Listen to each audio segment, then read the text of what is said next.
একটি ছোট্ট গ্রামে থাকত এক ভাই আর এক বোন। তারা ছিল খুব কৌতূহলী আর দুঃসাহসী। প্রতিদিন নতুন নতুন জায়গা ঘুরে দেখত আর গ্রামের চারপাশের সৌন্দর্য উপভোগ করত। একদিন বিকেলে তারা হঠাৎ পাশের জঙ্গলের দিকে হাঁটতে বের হয়। প্রথমে জঙ্গলটা একেবারেই সাধারণ মনে হলেও ভেতরে ঢুকতেই অদ্ভুত আলো আর ঝলমলে রং তাদের চোখে পড়ে। আলোর পথ ধরে এগিয়ে যেতেই তারা পৌঁছে যায় এক জাদুকরী ফুলের রাজ্যে।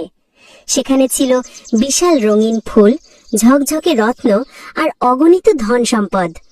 অবাক হয়ে চারপাশ দেখল তারা, আর কিছু রত্ন সঙ্গে করে নিয়ে বেরিয়ে এলো।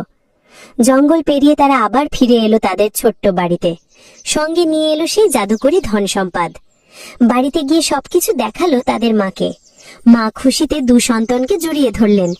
পরিবার ভরে উঠল আনন্দ আর ভালোবাসায়। ভিডিওটা কেমন লাগলো কমেন্ট করে যাও সবাই। এরকম ভিডিও পেতে চ্যানেলটা অবশ্যই সাবস্ক্রাইব করতে ভুলো না।